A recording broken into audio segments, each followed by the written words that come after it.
그때 예수님께서는 당신이 반드시 예루살렘에 가시어 원로들과 수석 사제들과 율법 학자들에게 많은 고난을 받고 죽임을 당하였다가 사한날에 되살아나셔야 한다는 것을 제자들에게 밝히기 시작하셨다. 그러자 베드로가 예수님을 꼭 붙들고 반박하기 시작하였다. 맙소사 주님, 그런 일은 주님께 결코 일어나지 않을 것입니다. 그러나 예수님께서는 돌아서서 베드로에게 말씀하셨다. 사탄아, 내게서 물러가라.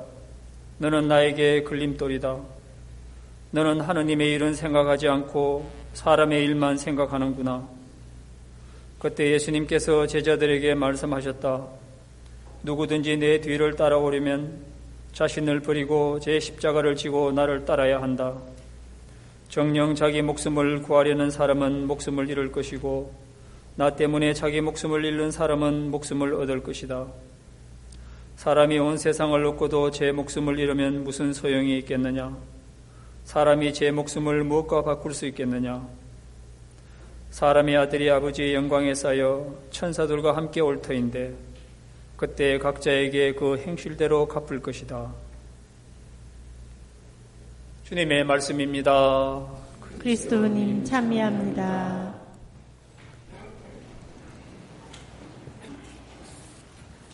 우선 먼저 지난 한 주 허리케인 때문에 아주 힘들고 지친 시간을 보냈는데 오늘 또 다시 이렇게 하나님의 말씀을 묵상하면서 뭔가 또 신앙해 주는 어떤 안식과 힘 또 그리고 사실 이렇게 어려운 때를 맞이하면 더 기도를 열심히 해야 되는데 우리 현실적으로 이럴 때면 더 기도를 안 하게 되죠.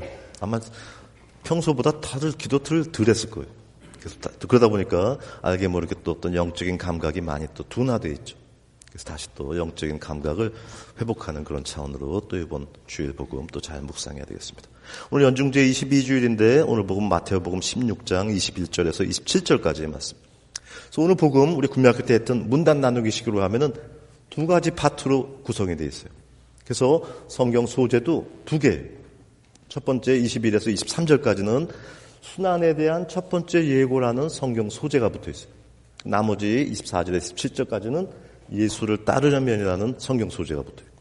그래서 이 두 가지가 어떤 오늘 복음의 어떤 핵심, 그런 묵상할 어떤 주제가 되겠어요.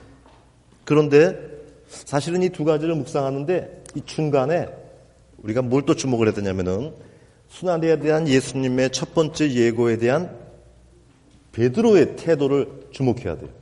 그래서 베드로가 어떻게 했죠? 베드로의 충격과 반박이죠.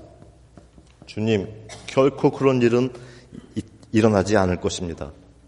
또 여기에 대한 예수님의 또 어떻게 했어요?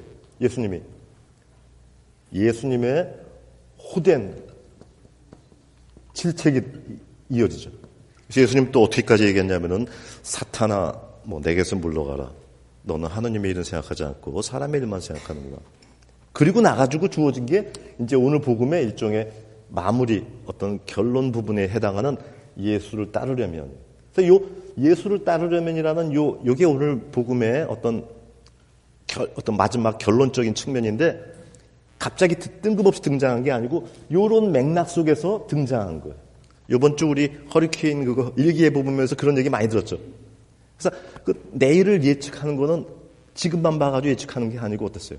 지금 어제와 오늘 또 시간상에 어떤 식으로 구름들이 이동했고 태풍의 눈이 어느 쪽으로 위치가 변경되고 이런 흐름이죠. 맥락이죠. 컨텍스트. 그래서 오늘 복음도 마찬가지.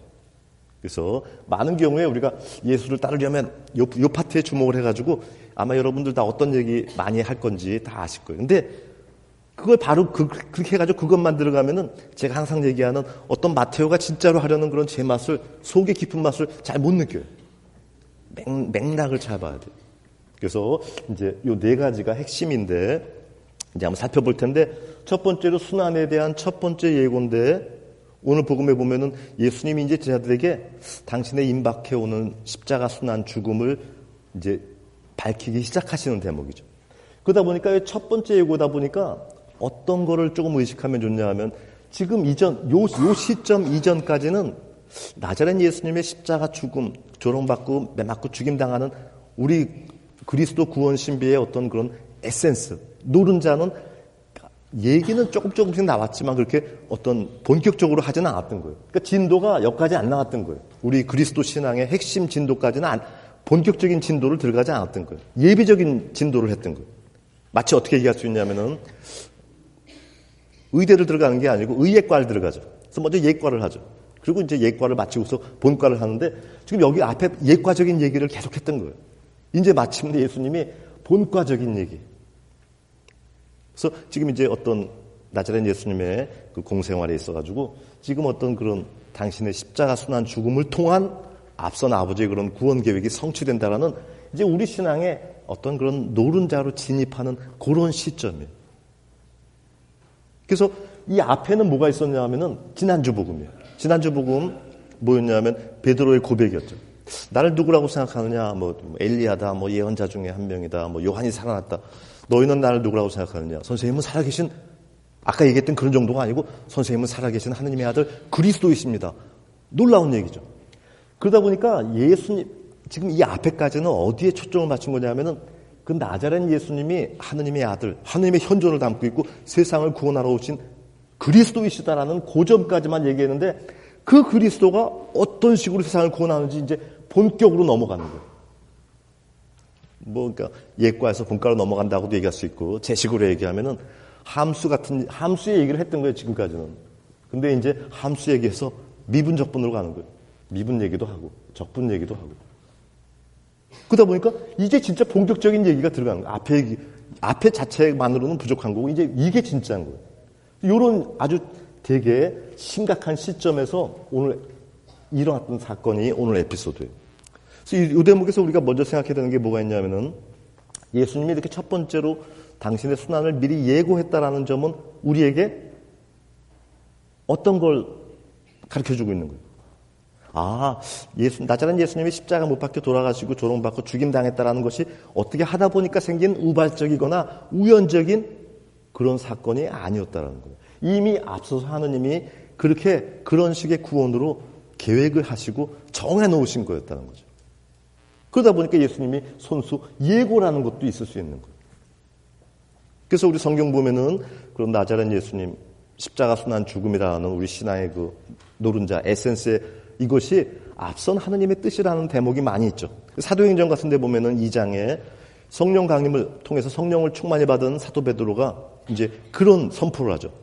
하느님께서 미리 정하신 뜻과 계획에 따라 예수님을 여러분에게 넘겨주셨고 여러분은 악인들의 손을 빌려서 그분을 못 박아 죽였습니다. 어떻게 하다 보니까 우연히 생긴 사건이 아니라는 거죠. 고린도일서 사도 바울 또 15장 3절 같은 데 보면은 그리스도께서는 성서에 이미 기록되어 있고 예언된 대로 우리와 세상의 죄 때문에 죽으셨습니다.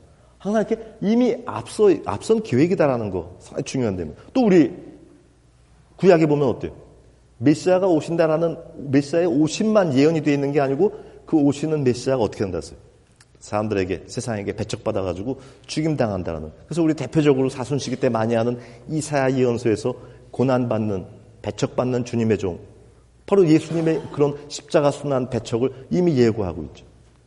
그래서 부활하신 다음에도 마찬가지야. 엠마오로 가는 길에서도 예수님이 그 제자들한테 뭐라 그래요? 나자렛 예수님이 막 십자가 돌아가시고 나가지고 막 이제 실망하고 이게 어떻게 된 건가 막 하는데 야, 이 어리석은 자들아. 이미 성경에 나와 있지 않냐 하면서 모세와 율법서와 예언서 그런 성경 부분에 이미 나와 있는 메시아의 순환 배척당함을 설명해 줬다라는 대목도 루카복음 24장에도 나오죠. 그러다 보니까 이 예고가 우리에게 주는 거는 바로 뭐였냐면은 이런 게 다 앞서 계신 하느님의 뜻이었고 계획이었구나. 우발적인 것이 아니었고. 근데 이 대목에서 이제 한 가지 우리가 또 조금 논리적으로 신앙의 어떤 논리성을 갖기 위해서 좀 생각해야 될 게 그러면 잘못 생각하면 어떻게 되냐면은 그럼 하느님이 앞서서 이렇게 세웠기 때문에 나자렛 예수님이 그 제자 중에 하나 가룟 유다가 배반도 했고 또 적대자들이 못 박아 죽이는데 주동을 했고 그러면 그들의 죄는 없네. 어차피 하느님이 계획을 세웠다며. 근데 그렇지는 않아요. 우리 가톨릭교회 뭐라고 하냐면은 하느님은 시간에 갇혀있지 않다 보니까 모든 순간이 실제적으로 현재.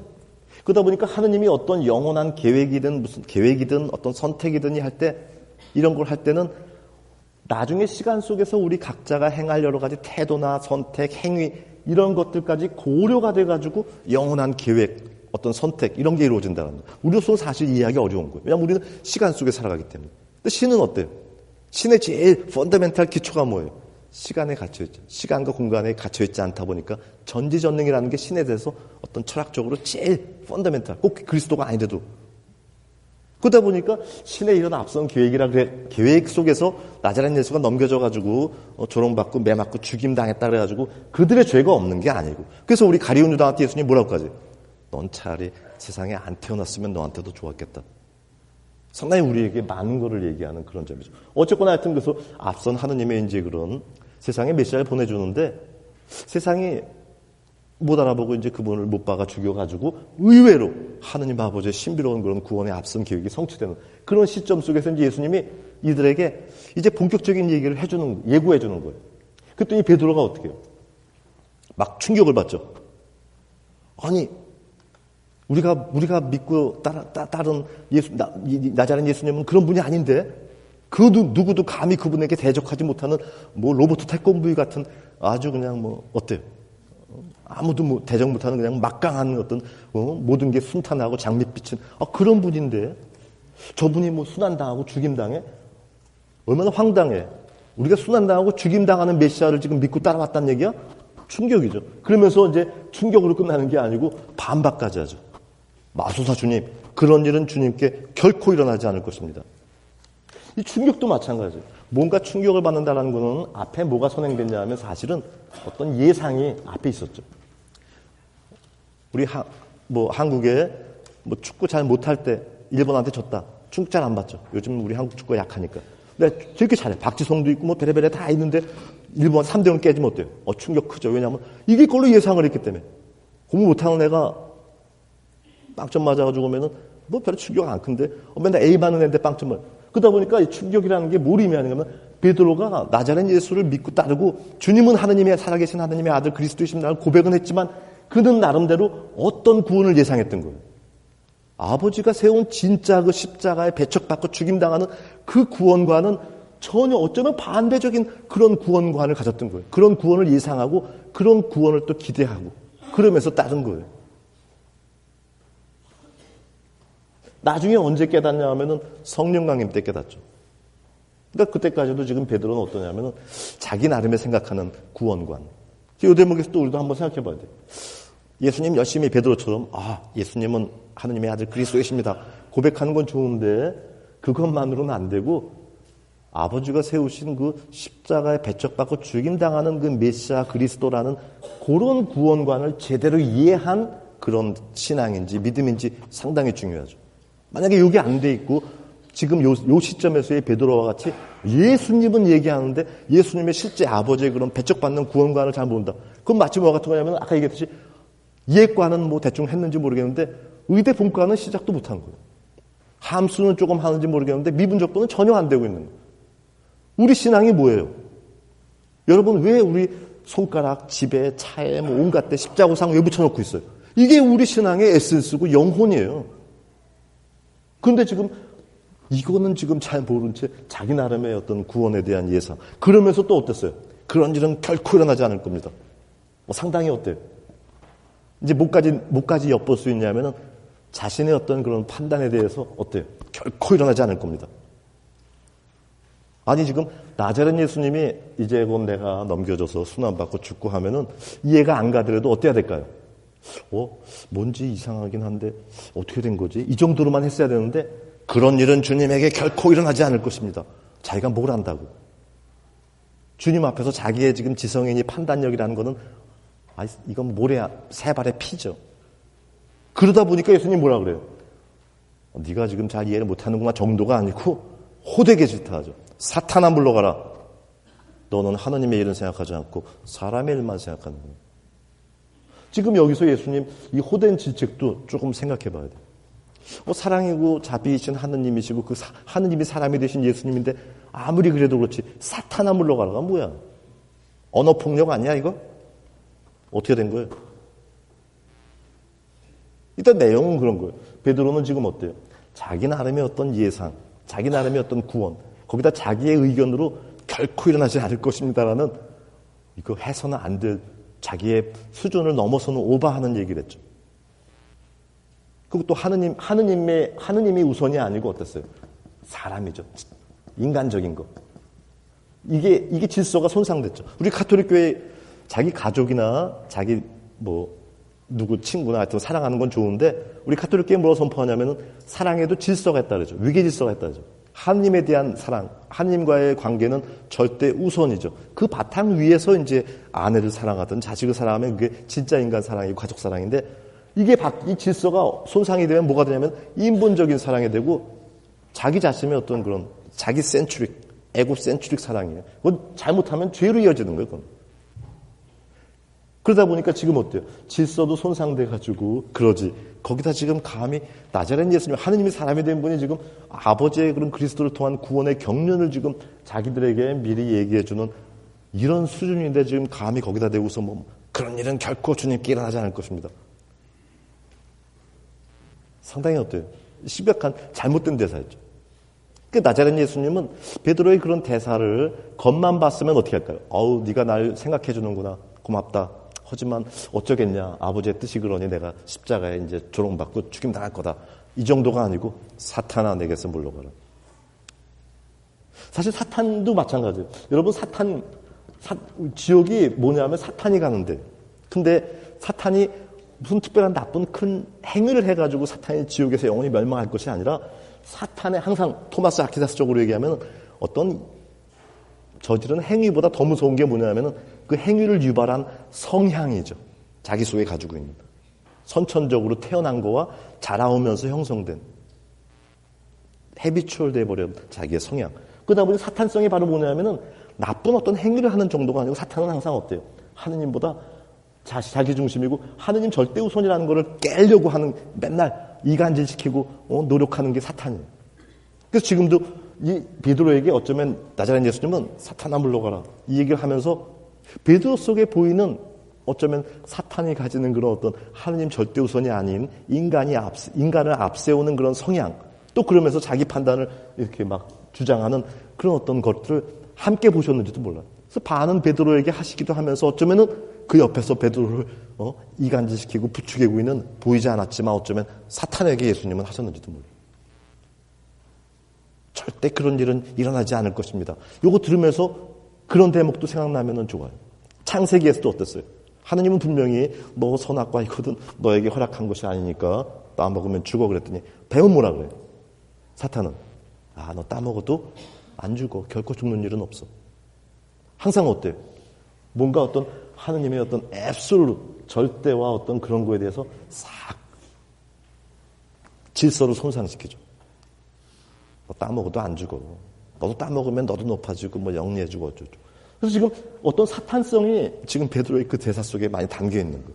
그런데 한 가지 재밌는 건 뭐냐면 우리말 성경에는 사탄아 물러가라 이렇게 돼 있는데 여러분 미사책에 보면 왼쪽에 영어 성경에는 조금 더 원래 그 뉘앙스가 제대로 표현되어 있어요. 우리말보다도. 우리말은 그냥 사탄아 내게서 물러가라 이 정도인데 영어로 뭐라고 되어 있냐면은 get behind me Satan. get behind me Satan. 뭐예요 이게? 지금 나자렛 예수님이 지금 당신의 십자가 순환 죽음을 예고했으면은 어때야 될까요? 조용히 그 뒤에서 이해는 안 되고 그런 일은 조금 우리가 참 이게 고통스럽고 막 이런 정도면은 조용히 어떻게 되는 건가 이렇게 머리를 긁고 있었으면 괜찮은데 어땠어요? 지금 앞으로 나간 거죠 일종의. 우리 말에 그런 거 있죠. 나서지 마. 뒤로 빠져. 주제 넘다. 다 요런 연관된 거죠. 그래서 지금 get behind me. 앞서지 말고 네 자리로 가라는 거예요. 자꾸 뒤로 안 가고 behind 하기 싫어하고 앞서려는 게 바로 대표적인 사탄의 성질이에요. 그 사탄이 왜 하느님은 자비고 사랑인데도 왜 사탄은 영원히 구원이 없냐? 왜 꺼지지 않는 불지옥으로 가야 되냐? 이것 때문에 이 성향 때문인 거예요. 끝끝내 회개하지 않는 비하인드 하지 않으려는 교만. 그래서 지금 어떤 그런 성향이 담겨가지고 지금 이 베드로에게 이런 심각한 너무 어쩌면은 참 모한 이런 대사까지도 나자렛 예수님이 사탄아 물러가라. Get behind me, Satan. 이 대목에서 우리도 한번 생각해 봐야 돼요. 지금 얘기했던 하느님을 항상 우선이고 중심으로 두고 그거에 바탕을 두고 거기서 나오는 인간적인 어떤 걸 해야 되는데 나는 그렇게 살고 있는가?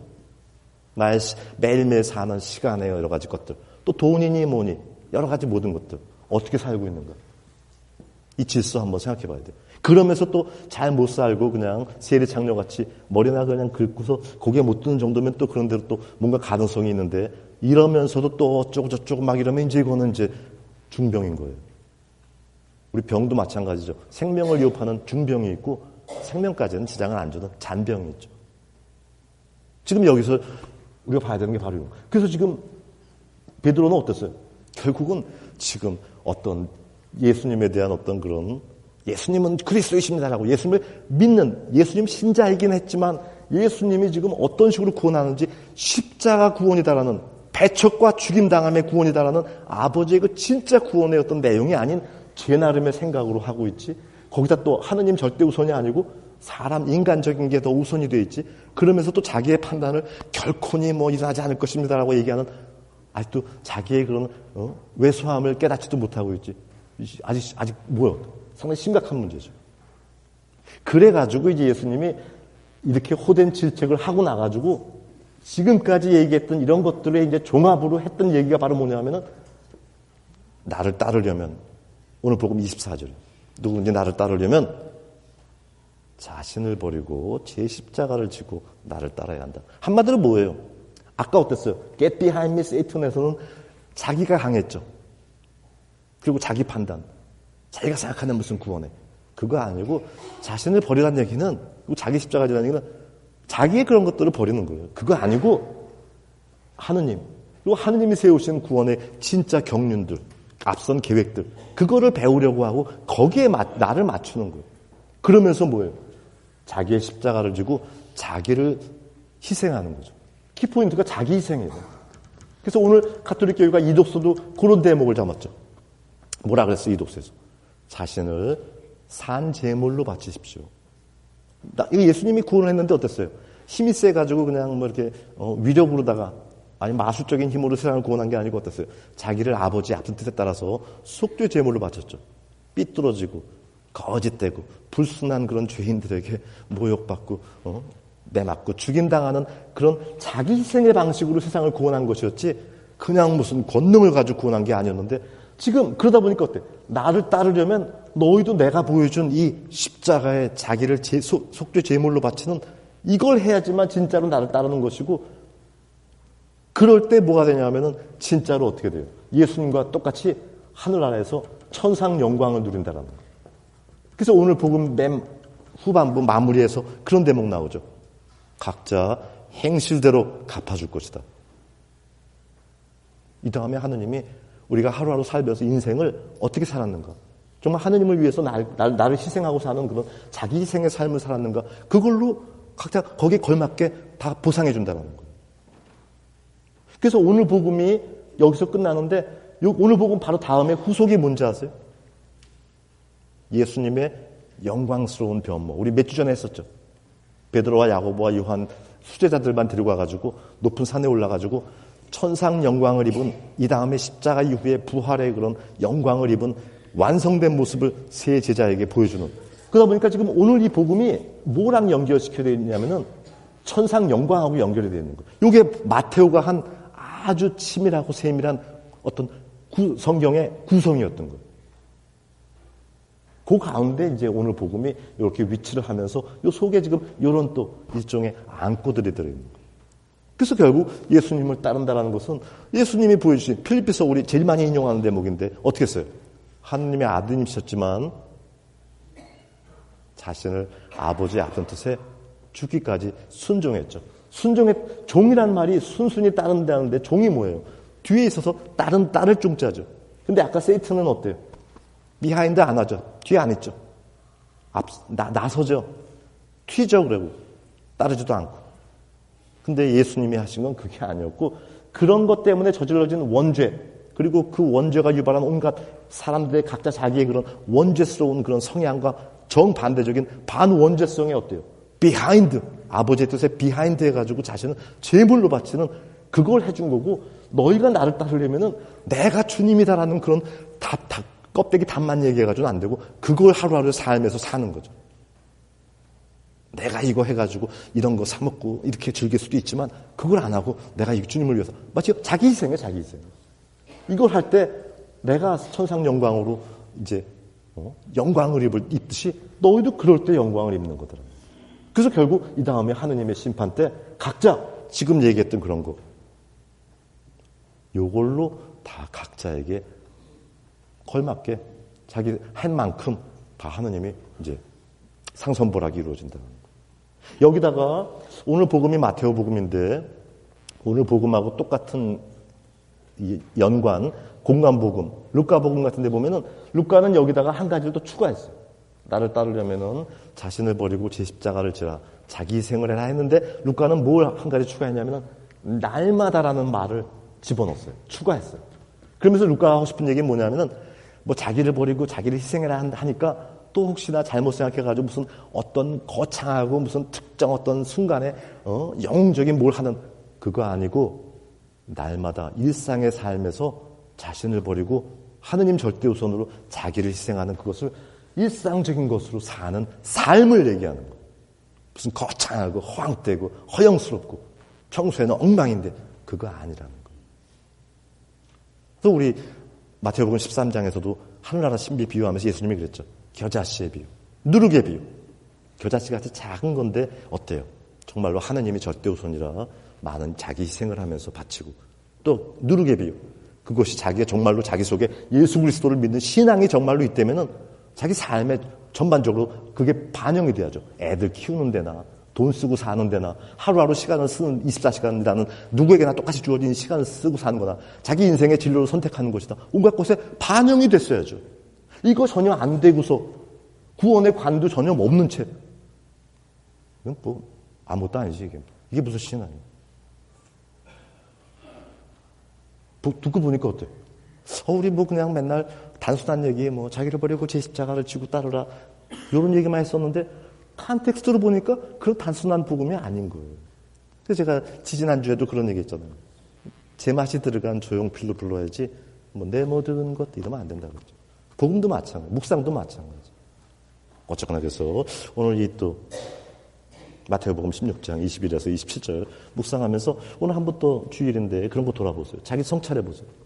난 정말 베드로처럼 혹시 예수님이 주님이고 뭐 어쩌고저쩌고 구원의 중요한 분이고만 알지 그분의 십자가 구원이라는 십자가 신비다라는 우리 신앙의 에센스를 난 혹시 별로 깨닫지도 못하고 있지 않은가.